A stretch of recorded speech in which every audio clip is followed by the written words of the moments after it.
Guys, welcome back to our channel. जैसा कि आप सब लोग जानते हैं कि एनडीए ने अपना फॉर्म आउट कर दिया है। सारे एनडीए के लिए जितने भी कैंडिडेट्स हैं वो सब आज फॉर्म्स भरना शुरू कर देंगे। ठीक है। फॉर्म भरने से पहले कुछ बातें आप लोग को जानना ज़रूरी है। आइए उन कुछ बातों पे डिस्कशन कर लेते हैं। ठीक है। सबसे पहली बात कि आपको फॉर्म कैसे भरना है। ठीक है।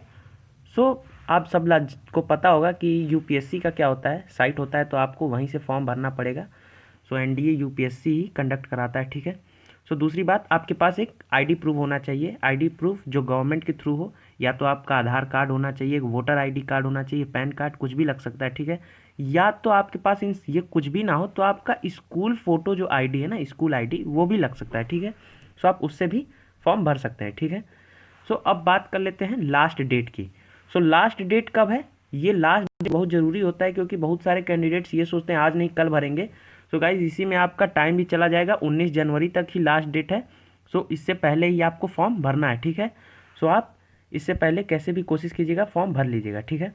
अब बात कर लेते हैं कि रॉन्ग नंबर्स पे आपको क्या होने वाला है, नेगेटिव मार्किंग होने वाली है। ठीक है। और एक बात और लिखा गया है यहाँ पे कि आपको यूज़ क्या करना है, बस OMR सीट पे ब्लैक बॉल पेन। ठीक है। इसके अलावा कोई भी पेन यूज़ नहीं करनी है। ठीक है। और दूसरी बात, अगर आपको कोई भी कन्फ्यूज़न होता है, ठीक है, कोई भी कन्फ्यूज़न होता है तो आप सीधा इस नंबर पे कॉल कीजिए। ठीक है। किस नंबर पे? ये जो नंबर लिखा है, टेलीफोन नंबर, यूपीएससी का ये टेलीफोन नंबर है। ठीक है। यहाँ से आप बात करके आपको जो भी डाउट है, जो भी प्रॉब्लम है, आप यहाँ से पूछ सकते हैं। ठीक है। फॉर्म भरने में आपका कोई प्रोसीजर कंप्लीट नहीं हो पा रहा है, आपको ये सब के बारे में यही लोग हेल्प कर सकते हैं। ठीक है। आप इनके यहाँ कॉल लगा के सब कुछ पूछ सकते हैं। ठीक है। अब सबसे महत्वपूर्ण बात, आप सभी लोग जानते हैं कि मोबाइल फ़ोन ले जाना अलाउ नहीं होता है किसी भी एग्ज़ाम में। ये सब छोटी मोटी बातें हैं, आप लोग को पता होना चाहिए। ठीक है।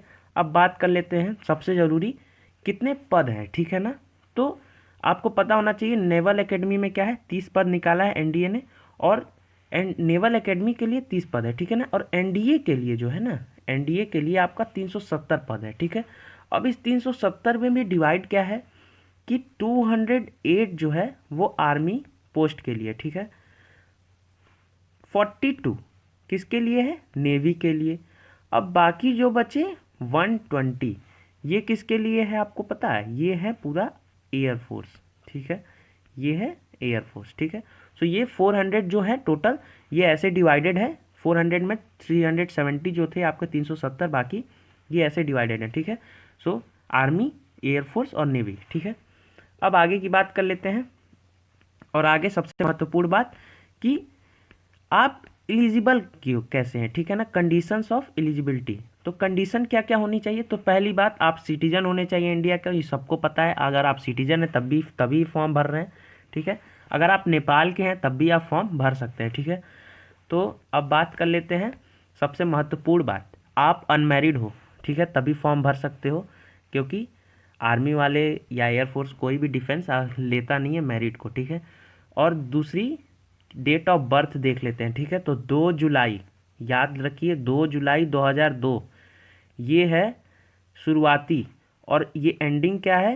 1 जुलाई 2005। अगर आप इसके बीच में लाई करते हो, ठीक है, तभी आप फॉर्म भर सकते हो, वरना आप एलिजिबल नहीं हो। ठीक है।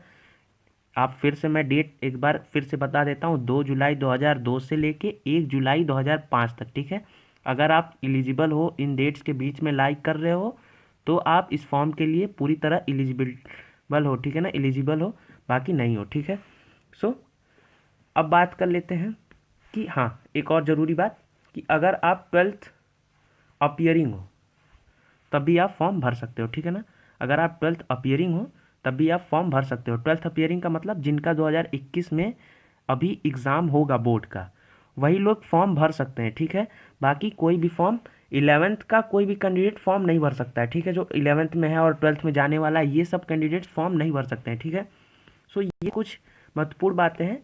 और अब बात कर लेते हैं कि आर्मी और एयरफोर्स और नेवल विंग में अंतर क्या है। ठीक है ना। तो अंतर एक ही जगह पड़ जाता है दोस्त, कि अगर आप आर्मी के लिए पोस्ट के लिए तभी एलिजिबल हो, आप आर्मी के लिए बेसिकली अगर आप साइंस, कॉमर्स और आर्ट्स तीनों से हो, ठीक है, तो आप आर्मी भर सकते हो। ठीक है ना। आर्मी के लिए आप पूरा फॉर्म अप्लाई कर सकते हो। लेकिन अगर आपको एयरफोर्स या नेवल विंग या तो नेवी में जाना है, ठीक है ना। अगर आपको इन सब के कैंडिडेट्स के लिए भर्ती करना है तो आपके लिए साइंस स्ट्रीम होना जरूरी है, वो भी साइंस स्ट्रीम किसके साथ, मैथ्स के साथ, ठीक है। फिजिक्स केमिस्ट्री मैथ्स, आप देख सकते हो यहाँ पे एकदम साफ साफ लिखा है फिजिक्स केमिस्ट्री मैथ्स के लिए आप 12+2 हो, ठीक है ना। 12 मतलब 10+2 आप 12 हो, ठीक है ना। 12th पासिंग हो या 12th अपीयरिंग हो, तभी आप एयरफोर्स या नेवी के लिए फॉर्म भर सकते हो, ठीक है। तो ये कुछ बातें हैं जो आपको ज़रूरी है जानना, ठीक है। तो गाइस यही कुछ बातें थी जो नोटिफिकेशन में थी, ठीक है। तो अगर आप यहाँ पे देख सकते हो साफ साफ लिखा भी है कि 11th क्लास वाले एलिजिबल नहीं होते हैं, 12th अपीयरिंग वाले होते हैं, ठीक है। सो ये कुछ अब यही सब चीज़ें जो मैंने आपको हिंदी में अभी सब समझा दिया है, सो यही सब चीज़ें अब धीरे धीरे लिखा रहेगा, ठीक है। सो यहाँ पर आप देख सकते हैं फिजिकल स्टैंडर्ड, फिजिकल वही होता है, आप फिट होने चाहिए पूरा, बाकी इसमें कुछ होता नहीं है ज़्यादा। सो अगर आपको अभी फॉर्म भरना है तो उसके लिए आपको बस इतनी कुछ चीज़ें जानना ज़रूरी है। बाकी समय आने पर अगर आप फेज़ 2 में जाते हो तो वहाँ पे भी आपको कुछ चीज़ें बता दी जाएंगी, तब तक के लिए बस इतने से ही काम चलाना पड़ेगा आपको, ठीक है। तो अगर आपको ये वीडियो अच्छी लगी है तो प्लीज़ इसे लाइक कीजिए। हाँ, अगर आपको कोई भी डाउट होता है तो प्लीज़ उसको कमेंट सेक्शन में लिखिए, हम आपके डाउट को सॉल्व करने की पूरी कोशिश करेंगे, ठीक है। अगर आपको कोई भी प्रोसीजर में गलती होती है तो पहले ही आपको फैकल्टी का नंबर यहाँ पे दिया जा चुका है, आप इस पर कॉल कीजिए, और आपका कोई भी अगर प्रोसीजर अधूरा जा रहा है, नहीं हो पा रहा है, तो उस यहाँ से पूछ सकते हैं, ठीक है। ये लोग आपकी पूरी हेल्प करते हैं, ठीक है। सो ये कुछ बातें थी जो आपको जानना बहुत ज़रूरी थी।